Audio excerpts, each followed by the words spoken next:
ఈ betting apps పోయిన తర్వాత అమ్మయ్య కొంచెం ప్రశాంతమైందిలే, పాపం అందరూ సేవ్ అయ్యారు. ఈ బెట్టింగ్ యాప్స్ వల్ల ఎంతోమంది నష్టపోయారు, ప్రాణాలు తీసుకున్నారు, ఎన్నో కుటుంబాలు రోడ్డున పడ్డాయని మనం మాట్లాడుకున్నాం. అయితే ఇప్పుడు జనాలు కొత్త దందాన్ని మొదలుపెట్టారనమాట. బెట్టింగ్ యాప్స్ ప్రమోషన్ చేసిన వాళ్ళ మీద కేసులు పెట్టిన తర్వాత ఇంకా వాళ్ళలో భయం పుట్టుకుని ఇంకా ఇది కాదు, మన చేతిలో డబ్బులు ఉండట్లేదు, ఇంకో దారిలో వెళ్ళాలని చెప్పేసి ఇప్పుడు ఆన్లైన్ లక్కీ డ్రా అని చెప్పేసి కొత్తగా మొదలుపెట్టారు. నిన్న సజ్జనార్ సార్ కూడా చెప్తున్నారు, ఈ లక్కీ డ్రాలు కనుక ఎవరైనా పెట్టినట్టు తెలిసిందని అంటే తీసుకువెళ్ళి లోపల వేస్తామని చెప్పేసి వార్నింగ్ కూడా ఇచ్చారనమాట. ఇప్పుడు ఈ లక్కీ డ్రాలు ఏంటి అని అంటే, ఇప్పుడు మనం బట్టల షాప్కి వెళ్ళాం అనుకోండి, ఒక 2,000 5,000 పెట్టి బట్టలు కొంటాం. కొన్న తర్వాత వాళ్ళు ఒక 4 10 ఏవో కూపన్లు ఇస్తూ ఉంటారు. ఆ కూపన్ పైన మన పేరు, ఫోన్ నెంబర్లు ఇవన్నీ రాసి మీరు డబ్బాలో వేయండి అంటారు. అవి సంక్రాంతి రోజున, న్యూ ఇయర్ రోజున మేము లక్కీ డ్రా తీస్తాము, అందులో కనుక తగిలిందని అంటే మీకు గిఫ్ట్లు ఇస్తామని చెప్పేసి ఇలా పెడుతూ ఉంటారు. వాటి వల్ల ఏమీ ఇబ్బంది ఉండదు, ఎందుకనంటే మనం ఏవి డబ్బులు కట్టం. జనాలను ఆకర్షించుకోవడం కోసం ఇలా షాపుల వాళ్ళు లక్కీ డ్రాలను పెడుతూ ఉంటారు. అది అసలు ఎప్పుడు తగిలిందో, ఎవరికి తగిలిందో, అది అసలు మనలో ఎవరికైనా వచ్చిందా అనేది అయితే అది ఎవరికీ తెలియదు. అదంతా ఒక పెద్ద స్కామ్, అది ఎవరికి వస్తుందో కూడా మనకు అర్థం కాదు. కొంతమంది షాపుల వాళ్ళు అది చేస్తారు, దానివల్ల పెద్దగా ఇబ్బంది ఏమి ఉండదు. ఈ లక్కీ డ్రా అంటూ ఆన్లైన్లో కొంతమంది ఏంటంటే ₹1,00,000 బైకులు, స్కూటీలు ఇలాంటివన్నీ పెట్టి మీరు 200 కట్టండి, 100 కట్టండి, మీకు గనక తగిలిందా అని అంటే ఈ బైక్ మీదే అని చెప్పేసి ఫోటోలు పెట్టేసి అన్నిటినీ చూపించేసి ఆన్లైన్లో పెట్టేస్తూ ఉంటారు. ఆన్లైన్లోనే డబ్బులు ఎలా కట్టాలో చెప్పేస్తారు, ఆన్లైన్లోనే స్కానర్లు పెట్టేస్తారు, డబ్బులు కట్టండి అని చెప్తారు. మన జనాలు ఏం చేస్తారు, పోతే 100, వచ్చిందంటే ₹1,00,000 బైకు, ఏముందిలే అని చెప్పేసి ఒక్కొక్కరు 10 టికెట్లు 5 టికెట్లు అని ఇలా ఎక్కువ కొనేస్తూ ఉంటారు. వస్తే వచ్చిందిలే, పోతే పోయిందిలే అన్న ఆలోచనతోటి ఎక్కువ టికెట్లు కొంటూ ఉంటారు.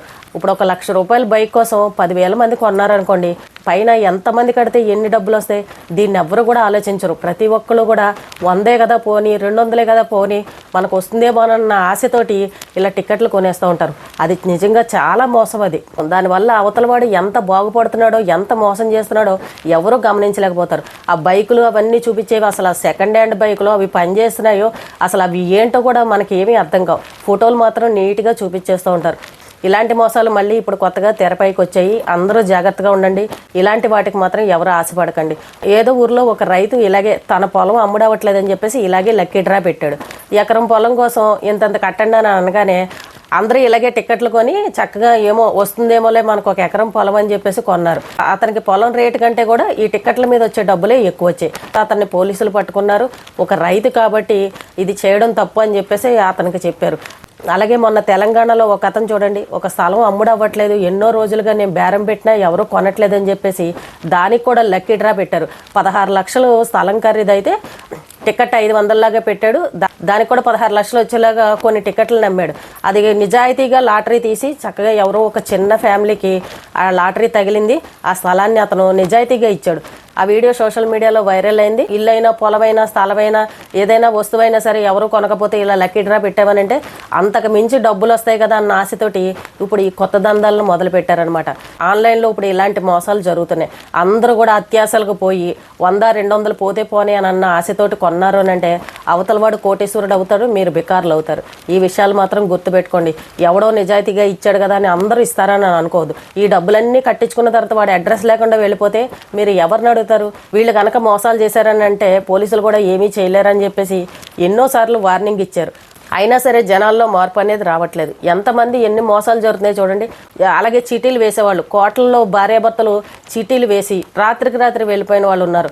సొంత ఇల్లు ఉంది, ఫ్యామిలీ ఉంది, అందరూ ఇక్కడే ఉంటారు, ఎన్నో సంవత్సరాలుగా ఉన్నవాళ్ళు కూడా ఆ ఏరియాలో, ఆ కాలనీలో అందరినీ ఆకట్టుకుని ఒక మంచి పేరుతో ఉండి చక్కగా అందరి దగ్గర చీటీలు వేసి నమ్మకంగా కొంతమందికి తిరిగి ఇచ్చి మళ్ళీ కొంతమంది దగ్గర కట్టించుకొని ఒక మంచి పేరుతో ఉన్నవాళ్ళు కూడా కోట్లు సంపాదించుకున్న తర్వాత రాత్రికి రాత్రి లేచి వెళ్ళిపోయిన వాళ్ళు ఉన్నారు.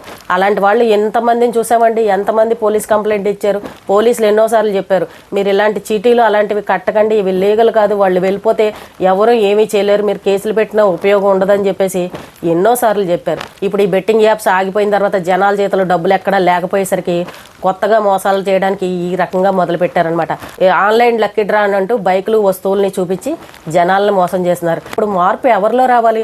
మనం మోసపోతున్నాం కాబట్టి వాళ్ళు మనల్ని మోసం చేస్తూనే ఉన్నారు. వాడు లక్కీ డ్రాని పెట్టినప్పుడు మనం ఎవరు కొనకుండా ఉన్నాం అనుకోండి, వాడు పెట్టిన ఉపయోగం ఉంటుందా? మరి ఇక్కడ అందరూ చదువుకున్న వాళ్ళే, తెలివితేటలు బ్రహ్మాండంగా ఉన్నవాళ్లే, అయినా సరే ఏదో అత్యాశ అనమాట. ఆ లక్కీ డ్రాలో మనకు తగులుతుందేమోనని అనుకుంటారు. ఇప్పుడు అది ఆన్లైన్లో పెడితే వాడు ఎక్కడ ఉంటాడో, ఏం చేస్తాడో, అసలు ఆ లక్కీ డ్రా ఎప్పుడు తీస్తాడో, అది ఎవరికి తగులుతుందో ఇవన్నీ మనకు ఎవరన్నా చెప్తారండి? అందులో కూడా పెద్ద స్కాములు, వాళ్ళకే తగులుతాయి అనమాట. అవి మన దాకా కూడా రావు. అవి ఇలాంటివి మరి ఎందుకు నమ్ముతారు? చదువుకున్న వాళ్ళు అయ్యుండి కూడా ఆ 100-200 తీసుకుని ఈ పేదవాళ్ళని ఇంతమందిని మోసం చేసి వాడు ఎంత బాగుపడతాడు చెప్పండి? ఇవన్నీ ఎవరు కూడా లెక్కలేసుకోరు. చూడండి, ఇలాంటి లక్కీ డ్రాలు ఇలాంటివి కనుక ఎవరన్నా పెట్టారని అంటే తీసుకువెళ్ళి లోపల వేస్తామని చెప్తున్నారు. అసలు ఎవరు కూడా ఇలాంటి జోలికి పోకండి. మీరు ఇంకా 100 కలిపి దాచుకుని కొన్ని రోజుల తర్వాత మీరే స్వయంగా ఆ వస్తువును కొనుక్కోండి కావాలనుకున్న వాళ్ళు. అంతేగాని మనకు లాటరీలో ఫ్రీగా వచ్చేస్తుందని మాత్రం ఎవ్వరూ ఆశపడద్దు. ఎప్పుడు కూడా ఫ్రీ అని అనుకుంటాం, కానీ ఫ్రీ అన్న దాని వెనకాల కూడా ఏదో ఒక మోసం, ఏదో ఒక స్కాములు ఇలాంటివి జరుగుతూనే ఉంటాయి. లేకపోతే అవతల వాడు మనకు ఫ్రీగా ఎందుకు ఇస్తాడు చెప్పండి? అంత దానకరులు ఎవరున్నారు ఈ రోజుల్లో? కడుపు నిండా అన్నం అంటే పెడతారు, కానీ ఇలాంటి వస్తువులు కూడా ఎవరు ఫ్రీగా ఇస్తారు? కాబట్టి ఇలాంటివి కూడా తెలివిగా ఆలోచించండి. ఎవడో లక్కీ డ్రా అన్నాడని చెప్పేసి మీరు ఎలా డబ్బులు కట్టేస్తారు? బెట్టింగ్ యాప్స్ వల్ల ఎంతోమంది మోసపోయారు, నష్టపోయారు, ప్రాణాలు తీసుకున్నారు. జాగ్రత్తగా ఉండండి. కుటుంబాలు అప్పుల పాలైపోయి రోడ్డున పడ్డ వాళ్ళు ఉన్నారని చెప్పినా సరే అందులోనే సాఫ్ట్వేర్లు బాగా చదువుకున్న వాళ్ళు కూడా ఆ బెట్టింగ్ యాప్స్ మంచిది కాదని తెలిసిన వాళ్ళు కూడా దానికి ఎడిక్ట్ అయిపోయి దాది ఒక వ్యసనంలాగా అయిపోయి అక్కడ ఇక్కడ అప్పులు తీసుకొచ్చి బెట్టింగ్ యాప్స్లో పెట్టిన వాళ్ళని చూసాం. ఆ బెట్టింగ్ యాప్స్ వల్ల దొంగతనాలు కూడా చేశారు. ఇంట్లో సొంత వాళ్ళే ఇంట్లో వాళ్ళకి తెలియకుండా దొంగతనాలు చేసి ఆ సొమ్మును తీసుకొచ్చి బెట్టింగ్ యాప్స్లో పెట్టిన వాళ్ళని కూడా చూసాం. ఇదొక వ్యసనంలాగా అయిపోయి ఇంకా ఎక్కడో లాభాలు వచ్చేస్తాయి, ఏదో కూర్చుని ఈజీగా మనీ సంపాదించవచ్చు, ఒక్కసారే మనం కోటీశ్వరులు అయిపోతాం అన్న ఆలోచనతోటి ఇలాంటి వాటిలోకి దిగుతున్నారు. ఎందుకు ఊరికనే ఫ్రీగా ఇస్తారండి ఎవరు మాత్రం?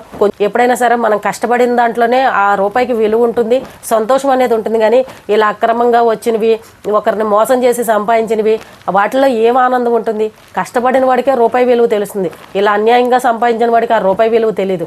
ఇన్ని రోజులు ఈ యూట్యూబర్లు కూడా బెట్టింగ్ యాప్స్ ప్రమోషన్లు చేసేసి ఎవరికి వాళ్ళు దోచేసుకున్నారు. అది మంచిది కాదు, దానివల్ల జనాలు నష్టపోతారు, అది పాపం, అనవసరంగా మోసం చేస్తున్నాం అని తెలిసినా కూడా ఎవరి స్వార్థం వాళ్ళు చూసుకున్నారు. నేనే బాగుండాలి, ఈ ప్రమోషన్ చేయడం వల్ల నాకు డబ్బులు వస్తాయని ఆలోచించారు తప్ప అది మనం చేయడం వల్ల ఎన్ని కుటుంబాలు ఇబ్బంది పడతాయి, ఎన్ని కుటుంబాలను మనం మోసం చేస్తున్నామని ఎవ్వరు కూడా ఆలోచించలేదు. ఈ రోజు చూడండి, వాళ్ళు అక్రమంగా సంపాదించుకున్నారు, కానీ ఇక్కడ ఎన్నో కుటుంబాలు కన్నీళ్లు పెట్టుకుని ఏడుస్తున్నాయి. ఇప్పుడు వాళ్ళని ఓదార్చే వాళ్ళు ఎవరన్నా ఉంటారా? వాళ్ళ కష్టాలను తీర్చే వాళ్ళు ఎవరన్నా ఉంటారా? చూసారా, ఎవరికి వాళ్ళే స్వార్థంగా ఆలోచిస్తారు. నేనే బాగుండాలి, నేనే తెలివిగా ఆలోచించి నేనే డబ్బు సంపాదించుకోవాలని అడ్డదారులు తొక్కి జనాలను మోసం చేసి ఈ రకంగా సంపాదిస్తున్నారు. ఇలాంటి లక్కీ డ్రాల జోలికి మాత్రం ఎవరూ వెళ్ళకండి. 100 కదా, 200 కదా, 500 కదా అని మీరు ఆ చిల్లర డబ్బులను పెట్టారనంటే మనలాగా ఎంతోమంది ఎన్నో 500 కడుతూ ఉంటారు. మనలాగానే అందరూ ఆలోచించి వాడిని కోటీశ్వరుడిని చేస్తే మనం బెకారులాగానే ఉంటాం. కాబట్టి ఇలాంటి విషయాలన్నీ గుర్తుపెట్టుకోండి. ఇలాంటి వాటి జోలికి పోకండి. లక్కీ డ్రాలను అంటూ ఎవరైనా ఆన్లైన్లో ఇలాంటి బిజినెస్లు నడిపారు అని అంటే ఖచ్చితంగా పోలీసులకు కంప్లైంట్ ఇవ్వండి. మనలాంటి పేదవాళ్ళ దగ్గర నుంచి ఎన్నో లక్షలు వాళ్ళు సంపాదిస్తారు. ఇంతమంది ఇన్ని టికెట్లు కొన్నారంటే ₹1,00,000 బైక్ ఇవ్వడం పెద్ద గొప్ప విషయం ఏమని చెప్పండి? మరి మిగిలిన డబ్బులు అన్నిటి సంగతి ఏంటి? వాడు ఎంత లాభం పొందుతున్నాడు? ఇప్పుడు కొత్త స్కాములు, కొత్త మోసాలు ఇలాంటివి మొదలయ్యే. జనాలందరూ అప్రమత్తంగా ఉండండి, అత్యాశకు పోకండి. ఏదైనా మనం కష్టపడిన దాంట్లోనే విలువ ఉంటుంది, సంతోషం ఉంటుంది. డబ్బు చాలా విలువైంది. ఒక్కొక్కసారి ఆ ₹100 కూడా లేని పరిస్థితి కూడా ఉంటుంది.